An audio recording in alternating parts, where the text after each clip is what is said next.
ये वाला पहला पैराग्राफ जस्ट रीडिंग का है बेटा कि as you know that matter exist in three physical states, that is gas, liquid and solid. In the gaseous state, the molecules are far apart from each other. Therefore, intermolecular forces are very weak in them. कि बेटा gas के molecules हैं, molecules एक दूसरे से बहुत दूर दूर होते हैं, और इंटरमॉलिक्यूलर फोर्सेस जो उनमें वो बहुत वीक हैं. But in liquid and solid state intermolecular forces play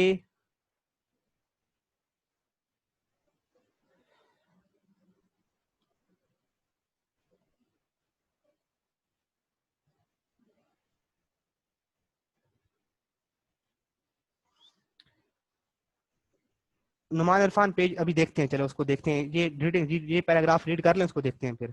liquid in liquid and solid state intermolecular forces play a very important role in their properties. कि लिक्विड और सॉलिड उनकी प्रॉपर्टीज में जो बहुत इंपॉर्टेंट बेटा किरदार है वो उनकी इंटरमॉलिक्यूलर फोर्सेस का है. किसी भी चीज का मेल्टिंग पॉइंट, बॉइलिंग पॉइंट, उसकी फिजिकल जितनी भी स्टेट्स कंडीशंस होती हैं वो मोस्टली डिपेंड कर रही होती हैं उनके दरमियान बॉन्डिंग पर. In the liquid state molecules are much closer to each other as compare to the gases as shown in figure below. कि जैसे नीचे दिखाया गया कि गैस के मॉलिक्यूल एक दूसरे से बहुत दूर दूर है, लिक्विड के मॉलिक्यूल बिल्कुल क्लोज क्लोज हैं, जबकि सॉलिड के मॉलिक्यूल्स में तो बिल्कुल भी एक दूसरे के साथ पैक्ड हैं. तो as a result liquid molecules develop stronger intermolecular forces. जब मॉलिक्यूल करीब हैं तो उनके दरमियान इंटरमॉलिक्यूलर फोर्सेस भी स्ट्रॉन्गर हैं. बेटा आपका या मेरा, हुमेरा?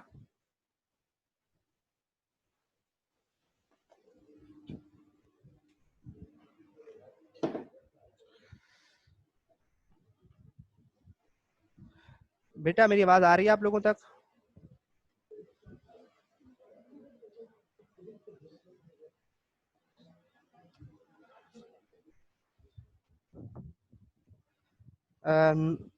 सही नहीं आ रही.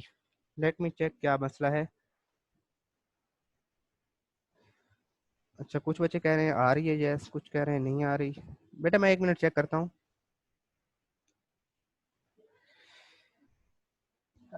अभी बेटा अभी बताएंगे अभी ठीक है हुई, इशू ठीक हुआ या नहीं?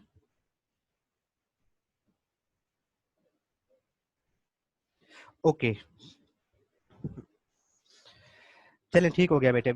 डिवाइस थोड़ी, ओहो आई थिंक डिवाइस बिल्कुल ऑफ हो गई है.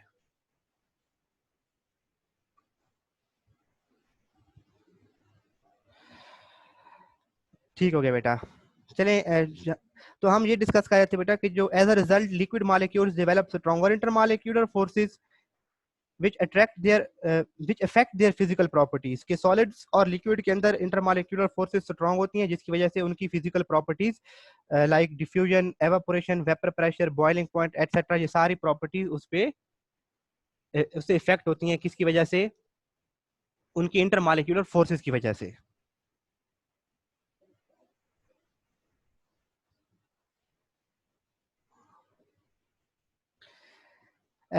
उसके बाद बेटा ठीक है जी, हाँ तक तो जस्ट रीडिंग का है बेटा.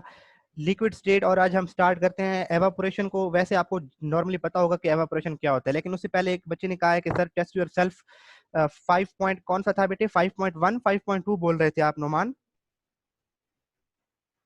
Test your self 5.2. मैं वहां से देखता हूँ बेटा क्या क्वेश्चन है. अच्छा, पहला क्वेश्चन है बेटा कि is the Boyle's law applicable two liquids? तो बेटा लिक्विड्स पे एप्लीकेबल नहीं है. बॉयल्स लॉ जस्ट गैसेस पे अप्लाई होता है, क्योंकि बेटा लिक्विड्स के अंदर जो है बेटा इंटरमॉलिक्यूलर फोर्सेस स्ट्रांग होती हैं. तो इंटरमॉलिक्यूलर लिक्विड्स के दरमियान जो इंटरमॉलिक्यूलर फोर्सेस हैं वो उन पे इफेक्ट नहीं करता. तो Boyle's law only applicable to gases, that is not applicable to Boyle's law. Test yourself 5.2 का बेटा सेकंड क्वेश्चन है कि is Boyle's law valid at very high temperature? अब बेटा हमने क्या कहा था कि आइडियल गैसेस का एक लफ्ज आया था. आइडियल गैसेस वो होती हैं जिनके मॉलिक्यूल्स में इंटरमॉलिक्यूलर फोर्सेस बिल्कुल ना हो. अब बेटे जब टेम्परेचर लो होता है तो आपको पता है इंटरमॉलिक्यूलर फोर्सेस स्ट्रॉन्गर हो जाती हैं, और जब टेम्परेचर हाई होता है तो इंटरमॉलिक्यूलर फोर्सेस वीक होती जाती हैं. तो जितना टेम्परेचर हाई होगा मॉलिक्यूल्स के दरमियान इंटरमॉलिक्यूलर फोर्सेस उतनी वीक होंगी. तो हाई टेम्परेचर पे बॉयल्स लॉ वैलिड है बेटा. यानी कि जितना टेम्परेचर बहुत कम कर देंगे तो फिर बॉयल लॉ वैलिड नहीं रहेगा। जब टेम्परेचर हाई होगा तो बॉयल लॉ वैलिड होता है, एप्लीकेबल होता है, क्योंकि जब हाई टेम्परेचर हो तो मॉलिक्यूल्स में इंटरमॉलिक्यूलर फोर्सेस जो है बेटा वो बहुत वीक हो जाती हैं। और नेक्स्ट क्वेश्चन था what will happen if the pressure on a sample of gas is raise 3 times. जब बेटा उसका प्रेशर 3 टाइम्स रेज करेंगे तो उसका वॉल्यूम 3 टाइम्स लेस हो जाएगा। जब प्रेशर डबल करेंगे तो वॉल्यूम हाफ, और जब प्रेशर को 3 टाइम्स इंक्रीज करेंगे तो वॉल्यूम 3 टाइम्स डिक्रीज हो जाएगा बेटा।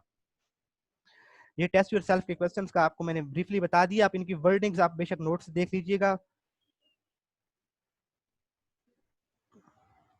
अब बेटा आते हैं लिक्विड स्टेट और उसकी फिजिकल प्रॉपर्टी। जो पहली प्रॉपर्टी है बेटा दैट इज,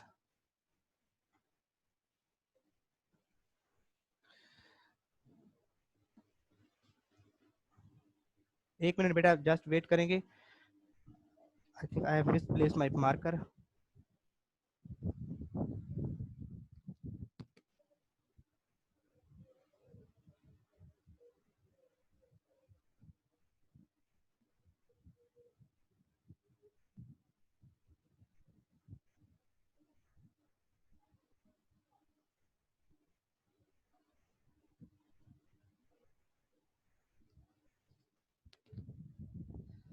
अच्छा ये बेटा मैं भी मार्कर ढूंढ रहा था, लिखने वाला जो मेरा पेन है और वो मेरे हाथ में ही था, तो समटाइम्स ऐसा भी होता है मेरे हाथ में है और मैं उसको इधर उधर ढूंढ रहा हूँ।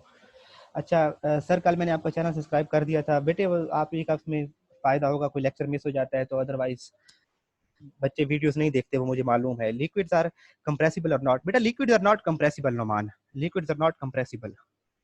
अच्छा एवापोरेशन बेटा, लिक्विड के नीचे जो पैराग्राफ लिखा हुआ है बेटा वो के liquids have definite volume but their shape is not definite, उनकी शेप डेफिनेट नहीं होती। Liquid attain shape of container in which it is put, के लिक्विड को जिस भी कंटेनर में डाल दो वो उसी की शक्ल इख्तियार कर लेता है। A few typical properties of liquids are being discussed और first of them is evaporation। important long question है बेटा, बहुत important लॉन्ग क्वेश्चन है और इसमें से शॉर्ट क्वेश्चन भी आते हैं, बहुत से शॉर्ट क्वेश्चन बनते हैं। सबसे पहला शॉर्ट क्वेश्चन ये बनता है डिफाइन, बेटा डेफिनेशन हुमेरा, अच्छा हुमेरा बच्चे को ना सबसे पहले डेफिनेशन की पड़ जाती है कि सर डेफिनेशन, नो डेफिनेशन या डेफिनेशन, बेटा अभी डेफिनेशन एवापोरेशन की है ना, मार्क करवाने लगा हूं, बिल्कुल स्टार्ट में डेफिनेशन ही है इसकी बेटा। ये एवापोरेशन की डेफिनेशन है बेटा कि the process of changing of liquid into gas phase is called evaporation। it is the it is reverse to condensation in which gas changes into liquid।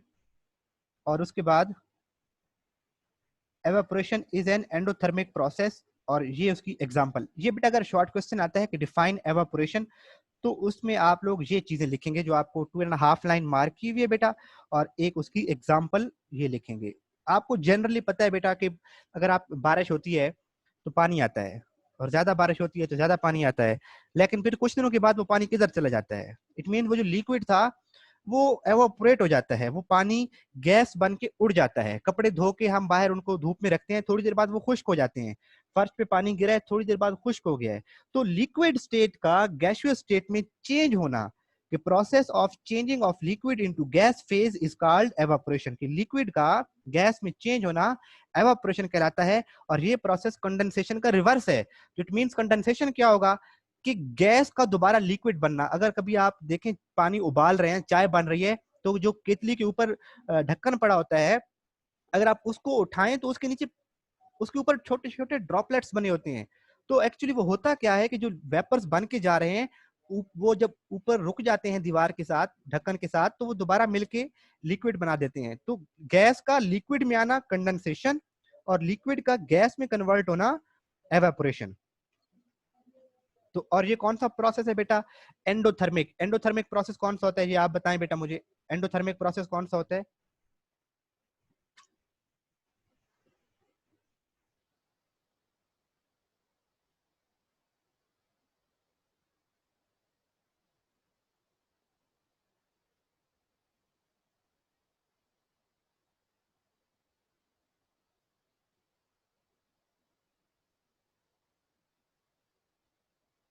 Numan ने ठीक बताया है बेटा, बाकी बच्चे भी बेटा कंट्रीब्यूट किया करें। बेटा एंडोथर्मिक प्रोसेस वो होता है जिसमें एनर्जी एब्जॉर्ब हो। अच्छा, नायल ने कहा है कि एंडोथर्मिक प्रोसेस एवापोरेशन होता है। नहीं बेटा, जो भी प्रोसेस होने के लिए एनर्जी रिक्वायर हो, ऐसा रिएक्शन जिसमें एनर्जी एब्जॉर्ब हो, वानिया ने ठीक बताया अभी, जिनमें एनर्जी एब्जॉर्ब हो उनको कहते हैं एवापोरेशन, सॉरी उनको कहते हैं एंडोथर्मिक। और ऐसे रिएक्शन जिनमें हीट प्रोड्यूस होती है उसे कहते हैं एक्सोथर्मिक। अब लकड़ी जल रही है तो वो उसमें हीट प्रोड्यूस हो रही है तो वो एक्सोथर्मिक है। और अगर कोई रिएक्शन ऐसा है जो ऐसे नहीं होता, आपने उसके लिए हीट चाहिए, हीट देंगे तब वो रिएक्शन होगा, तो वो रिएक्शन होते हैं जिनमें एनर्जी एब्जॉर्ब होती है, जिनमें हीट एब्जॉर्ब होती है, उन्हें कहते हैं एंडोथर्मिक। तो एवापोरेशन खुद तो नहीं होती बेटा, पानी गिरा दें तो एवापोरेट कब होता है, जब वो पानी एनर्जी को एब्जॉर्ब करता है और उड़ जाता है, गैस बन जाता है। ऐसे ही आप पानी को जब उबालते हैं तो हम क्या कर रहे हैं, उसको एनर्जी दे रहे हैं, वो पानी के मॉलिक्यूल उस एनर्जी को एब्जॉर्ब करते हैं और गैसियस स्टेट में कन्वर्ट होके निकल जाते हैं। तो ये बात याद रखेंगे कि एवापोरेशन एक एंडोथर्मिक प्रोसेस है। ये बात एमसीक्यू भी आती है कि evaporation is endothermic process, exothermic process, none of these, all of these. तो कौन सा प्रोसेस है बेटा, ये एमसीक्यू भी आता है, एंडोथर्मिक प्रोसेस है। और उसकी एनर्जी के लिए एग्जांपल क्या है बेटा, कि ये वाली भी एग्जांपल है, ये भी एमसीक्यू है, कि जब पानी का एक मोल लिक्विड हो उसको गैस में कन्वर्ट करना हो तो 40.7 किलो जूल पर मोल एनर्जी एब्जॉर्ब होती है। इतनी एनर्जी चाहिए तभी हम पानी के एक मोल को वेपर्स में कन्वर्ट कर सकेंगे। अब बेटा नीचे वाले उसके बाद नीचे वाले प्रोसेस, उसके ऊपर हेडिंग दें प्रोसेस ऑफ एवापोरेशन। नीचे वाले पैराग्राफ के ऊपर हेडिंग दें प्रोसेस ऑफ एवापोरेशन।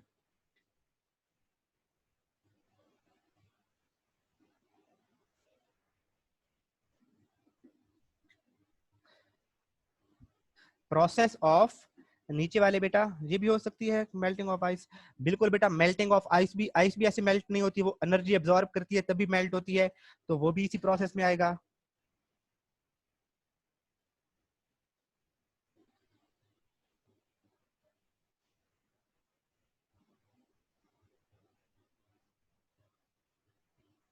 तो बेटा नीचे वाले सेकंड पैराग्राफ के ऊपर, यानी कि जो बुक का लास्ट पैराग्राफ है, उसके ऊपर आप हेडिंग देंगे process of evaporation, process of evaporation, process of evaporation. बेटा मैं इसको रीड कर रहा हूं पैराग्राफ को, कि ये सारा ही मार्क करने वाला है, मैं इसको स्पॉटलाइट से फॉलो करेंगे बेटा आप लोग। In the liquid state molecules are in continuous state of motion. आपको पता है कि लिक्विड के अंदर जो मॉलिक्यूल्स हैं वो मुसलसल मूव कर रहे होते हैं।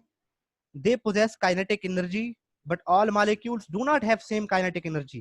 कि सारे मॉलिक्यूल्स की बेटा जो काइनेटिक एनर्जी है वो इक्वल नहीं होती, सारे मॉलिक्यूल्स की काइनेटिक एनर्जी इक्वल नहीं होती। जैसे बेटा एक क्लास में बहुत से बच्चे बैठे होते हैं तो सबके मार्क्स एक जैसे नहीं होते, किसी के फुल मार्क्स होते हैं, किसी के एवरेज मार्क्स होते हैं, किसी के बहुत कम मार्क्स होते हैं। अब सब बच्चों की भी हम एक एवरेज निकाल लें, सपोज 2-3 बच्चों के मार्क्स हैं 20 में से, कोई टेस्ट हुआ है तो 4 बच्चों के मार्क्स हैं 20 में से 20, बाकियों के हैं मोस्टली के हैं 14-15 और कुछ बच्चों के हैं 10 से भी कम है, तो उनकी एवरेज निकालते हैं तो सपोज 16-17 आती है। तो इसी तरह से बेटा गैस के जितने भी मॉलिक्यूल्स हैं उनकी काइनेटिक एनर्जी सेम नहीं होती। कुछ मॉलिक्यूल ऐसे हैं जिनकी काइनेटिक एनर्जी बहुत ज्यादा है, कुछ मॉलिक्यूल्स की काइनेटिक एनर्जी बहुत कम है, और बहुत से मॉलिक्यूल ऐसे होंगे जिनकी काइनेटिक एनर्जी एवरेज होगी, इट मींस ना बहुत ज्यादा ना बहुत कम। तो majority of molecules have energy average kinetic energy and few have more than average kinetic energy. यानी कि कुछ मॉलिक्यूल्स की एनर्जी एवरेज से ज्यादा होगी, कुछ मॉलिक्यूल्स की एनर्जी एवरेज से कम होगी, और कुछ मॉलिक्यूल्स की एनर्जी एवरेज एनर्जी के बराबर होगी। तो बेटा जिन मॉलिक्यूल की सपोज हम बेटा, मैं इधर एक स्ट्रक्चर बनाता हूं, ओहो इसको रेस करते हैं,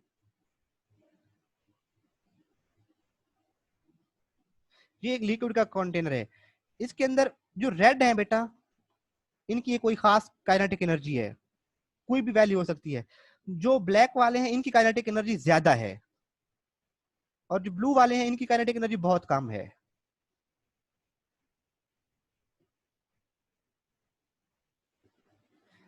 तो ज्यादा मॉलिक्यूल्स की एनर्जी है वो एवरेज काइनेटिक एनर्जी के इक्वल है।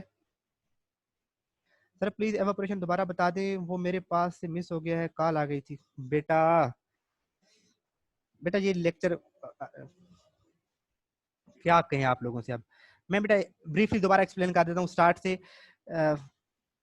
बेटा ये डेफिनेशन मार्क करेंगे सबसे पहले तो कि किसी भी लिक्विड का बेटे गैस में कन्वर्ट होना एवापोरेशन कहलाता है। ठीक है, किसी भी लिक्विड का गैसियस स्टेट में कन्वर्ट होना एवापोरेशन कहलाता है। और एवापोरेशन प्रोसेस रिवर्स होता है बेटा कंडेंसेशन के। तो ये जो लाइनें मार्क की हैं रेड से बेटा स्टार्ट में, ये डेफिनेशन में आएगा और ये वाली लाइन उसकी एग्जांपल में आएगी। फिर मैंने कहा बेटा यहाँ पर आप हेडिंग देंगे प्रोसेस ऑफ एवापोरेशन। आवाज नहीं आ रही बेटा, मुझे बताएंगे आवाज नहीं आ रही, बाकी बच्चे बताएं मुझे। शाहजेब सिंह सर आपकी आवाज नहीं आ रही, ओके कट रही है आवाज।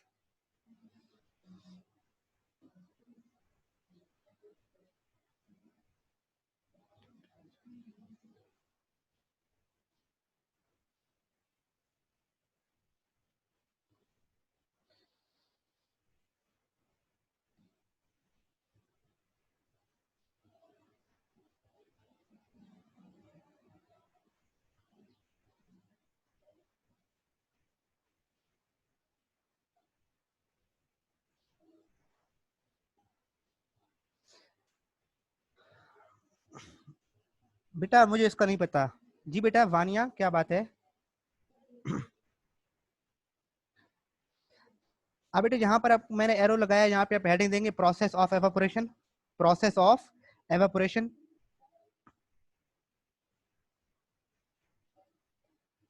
नहीं बेटा वो इंटरनेट कनेक्शन स्विच किया था। अच्छा, तो अब बेटा मैंने एक बीकर बनाया और उसमें सपोज लिक्विड है। तो रेड वाले बेटा जो डॉट है ना उनकी energy average kinetic it means average के करीब करीब है।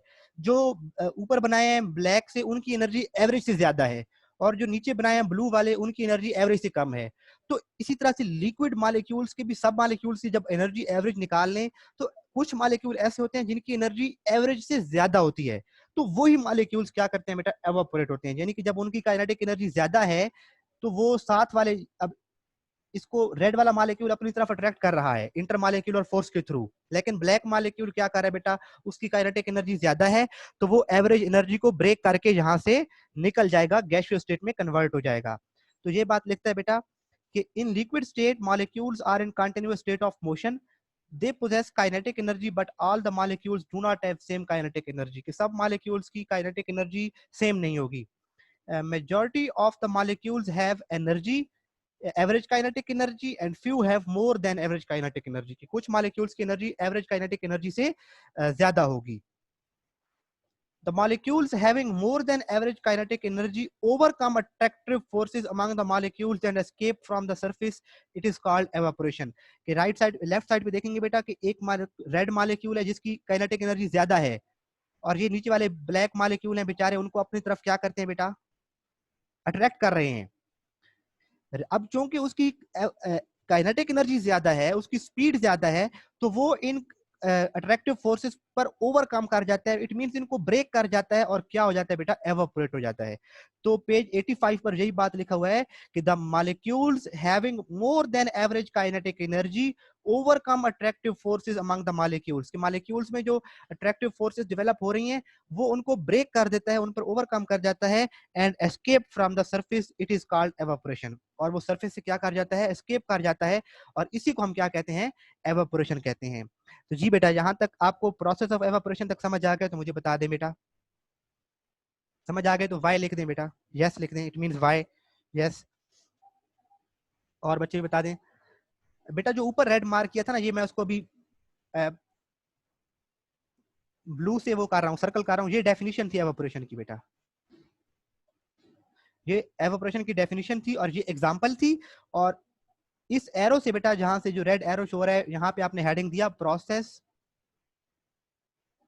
Of evaporation, process of evaporation. अब नीचे वाले बेटा मैं इसको रेज कर रहा हूं और नीचे जाके हम नेक्स्ट हेडिंग आएगी बेटा, जो पेज 85 पर फर्स्ट पैराग्राफ है, evaporation is continuous process, heading दें evaporation of continuous process.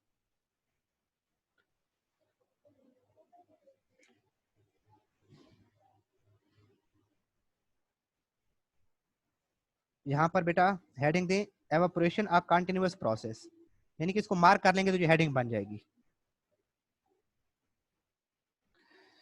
Okay बच्चों, तो अब बेटा एवापोरेशन हर टेम्परेचर पे होती है। कभी आपने देखा है कि बर्फ निकाले ना फ्रिज से तो उसके ऊपर भी वेपर्स उड़ रहे होते हैं, यानी कि 0 डिग्री सेंटीग्रेड पर पानी है और वहां पर भी एवापोरेशन हो रही है, 100 डिग्री सेंटीग्रेड पर भी एवापोरेशन हो रही है। तो यही मतलब है कि एवापोरेशन एक ऐसा प्रोसेस है जो हर टेम्परेचर पे होता है।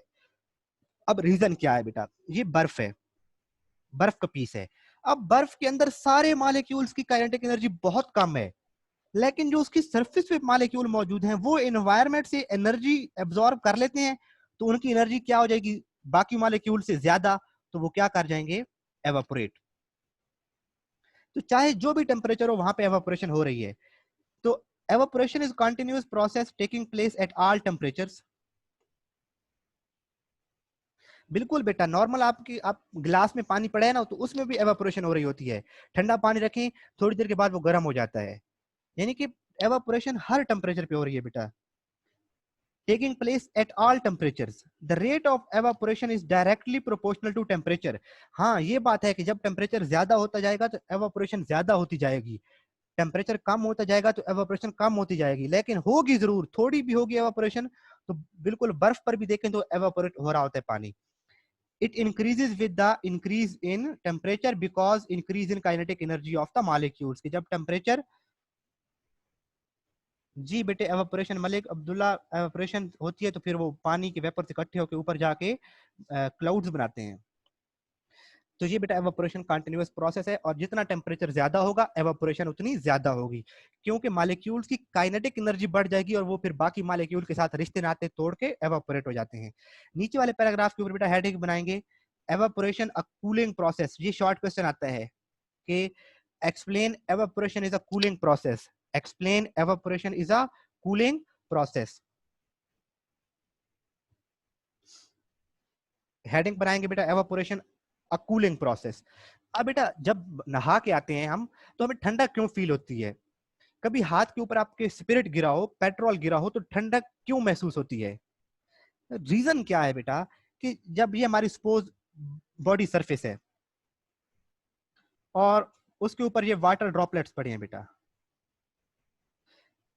ब्लू से बनाए हैं नजर वाटर ड्रॉपलेट्स बेटा, ये ठीक है। अब ये क्या करते हैं, हमारी बॉडी से हीट एब्जॉर्ब करते हैं बेटा, क्योंकि आपको पता है एवापोरेशन एंडोथर्मिक प्रोसेस है, उसको हीट चाहिए। तो जब हमारी बॉडी पर पानी मौजूद होता है तो वो हीट को एब्जॉर्ब करते हैं मॉलिक्यूल्स और एवापोरेट हो जाते हैं। तो हमारी बॉडी में हीट क्या हो जाएगी, कम, तो हमें ठंडक महसूस होगी। हमें पसीना भी इसीलिए आता है, जब हमारी बॉडी का टेम्परेचर ज्यादा हो जाता है तो हमारी बॉडी के जो स्वेट ग्लैंड्स हैं, जो पसीना पैदा करने वाले ग्लैंड्स हैं, वो पसीना पैदा करते हैं, पर्सपिरेशन होती है, और उस पसीने के जो फिर ड्रॉपलेट्स हैं वो हीट को एब्जॉर्ब करके एवापोरेट हो जाते हैं और हमें ठंडक फील होती है। अगर हमारे हाथ पे स्पिरिट गिरा है, पेट्रोल गिरा है, तो वो क्या करते हैं कि हमारी बॉडी से हीट को एब्जॉर्ब करके उड़ जाते हैं मॉलिक्यूल्स, तो हमारी बॉडी का टेम्परेचर कम हो जाता है थोड़ी देर के लिए और हमें ठंडक फील होती है। तो evaporation is a cooling process when high kinetic energy molecule vaporise, यानी कि जब ज्यादा काइनेटिक एनर्जी वाले मॉलिक्यूल वेपोराइज हो जाते हैं। अब मैं एक और यहाँ पे इसको पहले एक्सप्लेन कर देता हूँ बेटा, फिर मार्क करते हैं। ये बेटा गिलास है और इसके अंदर पानी मौजूद है, सरफेस पर जो मॉलिक्यूल्स हैं बेटा ज्यादा काइनेटिक एनर्जी वाले, वो क्या हो गए हैं, एवापोरेट हो गए हैं, ठीक है।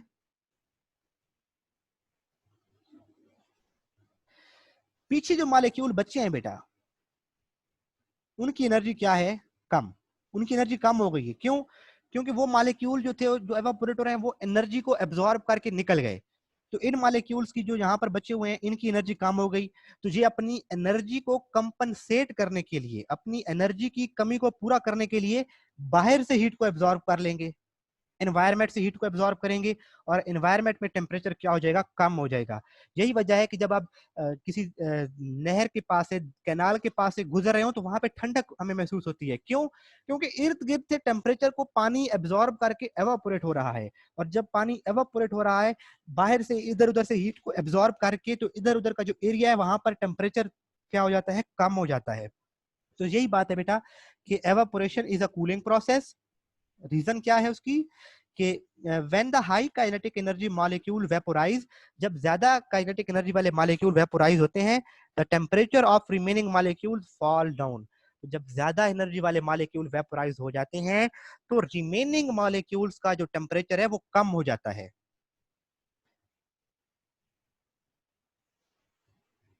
Sir please upload this lecture, light सही नहीं आ रही तो बार। ओके बेटा, मैं आज इसको अपलोड कर दूंगा आज ही। To compensate this deficiency of energy, यानी कि ये जो अंदर वाले मॉलिक्यूल्स हैं जिनको मैं सर्कल कर रहा हूँ, इनकी एनर्जी कम हो गई है, तो इन ये अपने मॉलिक्यूल्स अपनी एनर्जी को कंपनसेट करने के लिए, वर्ड कंपनसेट का मतलब होता है कमी को पूरा करना। To compensate this deficiency of energy the molecules of liquid absorb energy from surrounding. तो फिर ये क्या करेंगे, सराउंडिंग से एनर्जी को एब्जॉर्ब करेंगे। As a result the temperature of surrounding decreases and we feel cooling. और यही वजह है कि हमें क्या फील होती है, कूलिंग। फॉर एग्जाम्पल, ये उसकी एग्जाम्पल है बेटा फिर कि for example when we put a drop of alcohol on palm, जब अपनी हथेली पर कोई अल्कोहल का स्पिरिट का ड्रॉपलेट गिराएं, the alcohol evaporates and we feel cooling effect. और हमें क्या होती है बेटा, ठंडक महसूस होती है। वो महनूर बेटा समंदर के पास, अब पानी के अंदर ये दो एबिलिटीज है बेटा कि वाटर के मालिक जहां पे पानी के वेपर ज्यादा हो जाते हैं तो वो हीट को एब्जॉर्ब किए होते हैं बेटा।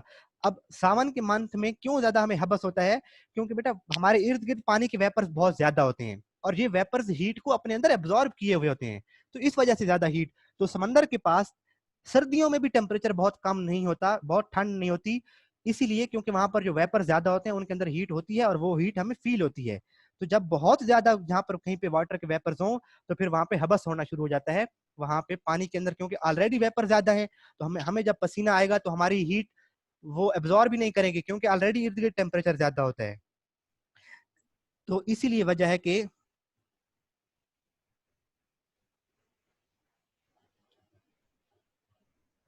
चलिए बेटा इसको देखें।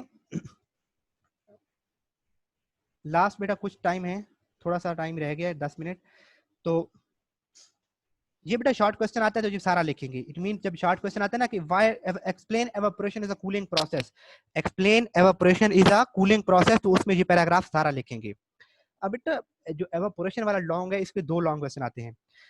Right a note on evaporation, उसमें जहां तक लिखने हैं बस, यानी कि अभी जो पीछे हम जितने पैराग्राफ को मार्क करके आए हैं स्टार्ट से लेकर जहां तक, और इन फैक्टर्स के जस्ट नाम लिखने हैं।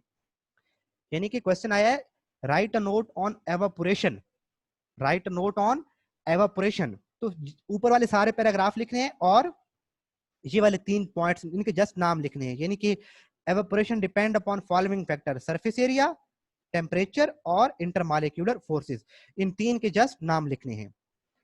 अब इसी यहां से एक और लॉन्ग क्वेश्चन बनता है कि define evaporation on what factors does it depend. यानी कि अगर क्वेश्चन आए कि कौन से फैक्टर्स पे डिपेंड करता है, तो फिर वो पहले पैराग्राफ वाली डेफिनेशन लिखने के बाद हम इन फैक्टर्स को सारा एक्सप्लेन करेंगे और इन फैक्टर्स को बेटा हम कल डिस्कस करेंगे। अभी तक जो आज का आपका टॉपिक है, हमने जो क्वेश्चन जो डिस्कस किए हैं आप लोगों ने जिनको याद करना है, एवापोरेशन की डेफिनेशन याद करनी है बेटा।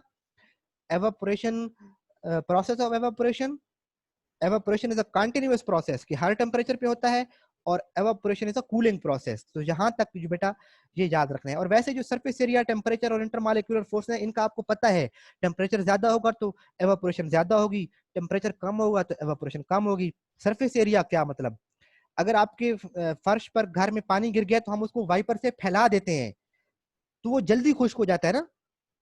इट मीन जब उसका सरफेस एरिया बढ़ जाता है तो एवापोरेशन बढ़ जाती है। अगर आपने एक कप के अंदर चाय ली हुई है, कप के अंदर, तो वो आहिस्ता आहिस्ता ठंडी होती है, लेकिन उसी चाय को अगर आप जो नीचे छोटी प्लेट होती है, सॉसर होती है, उसमें डाल लें तो वो जल्दी ठंडी हो जाती है, क्योंकि उसका एवापोरेशन, सरफेस एरिया बढ़ जाता है। और इंटरमॉलिक्यूलर फोर्सेस को भी हम कल डिस्कस करेंगे बेटा। ये 3 पॉइंट जो फैक्टर्स हैं ये कल डिफाइन करेंगे, एक्सप्लेन करेंगे। इससे पहले बेटा एवापोरेशन में से, evaporation is a cooling process, जहां तक आप लोगों का कोई क्वेश्चन है तो वो पूछे बेटा।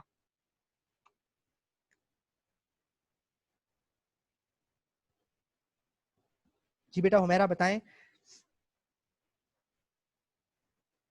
ये अलग लॉन्ग है बेटा, evaporation depend upon following factors, ये एक अलग लॉन्ग है। इट मींस एवापोरेशन के टॉपिक से दो लॉन्ग क्वेश्चन आते हैं। मैं व्हाइट बोर्ड पे लिखता हूँ बेटा, 1 मिनट, ये सारी इनकी फॉर्मेशन, हेडिंग्स की फॉर्मेशन व्हाइट बोर्ड पे लिखता हूँ, आप वहां से देखें बेटा। दो तरह के लॉन्ग क्वेश्चन आते हैं। एक आता है बेटा define right a note on evaporation.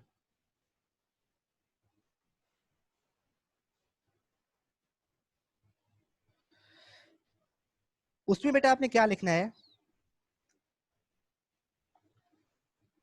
मेरा मुझे उसका नहीं पता बेटा। इसमें बेटा क्या लिखना है आपने, सबसे पहले तो आपने डिफाइन करना है बेटा एवापोरेशन को, ठीक है। फिर उसमें वो एक्सोथर्मिक वाली बात लिखनी है सारी। फिर इसमें जो हमने प्रोसेस ऑफ एवापोरेशन बयान किया बेटा, पेज के बिल्कुल आखिर, पेज 85 के लास्ट में हेडिंग थी प्रोसेस ऑफ एवापोरेशन। फिर इसमें आएगा evaporation continuous process, evaporation a continuous process. फिर आएगा कूलिंग प्रोसेस, एवापोरेशन अ, ये हेडिंग्स हैं बेटा, कूलिंग प्रोसेस। और फिर name, just names of factor, factors की क्या लिखेंगे बेटा, जस्ट फैक्टर्स की क्या लिखेंगे, जस्ट नेम्स। यानी कि अगर ये लॉन्ग ऊपर वाला आया है राइट नोट ऑन एवापोरेशन, तो आप इसको डिफाइन करेंगे, एक्सोथर्मिक वाली बात लिखेंगे, इक्वेशन लिखेंगे, process of evaporation, evaporation of continuous process, evaporation of cooling process, और फैक्टर्स के जस्ट नेम्स लिखेंगे। और अगर बेटा एक क्वेश्चन आता है, इसी टॉपिक से क्वेश्चन आता है, define evaporation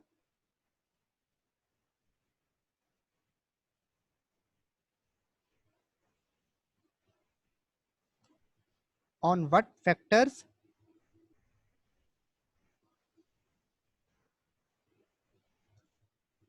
does it depend. तो जब ये क्वेश्चन आएगा बेटा, तो इसमें हम वही एवापोरेशन की स्टार्ट वाली डेफिनेशन लिखेंगे,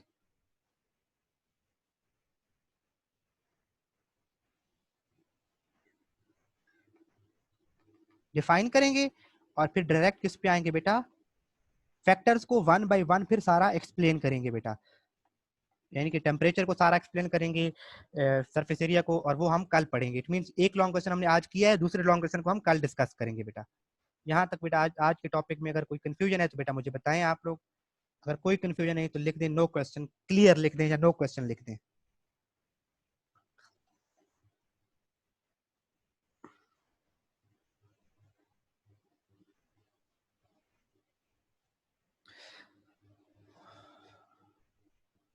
ओके बच्चों, अल्लाह हाफिज, अपना बहुत ख्याल रखेंगे बेटा, दुआ में याद रखेंगे।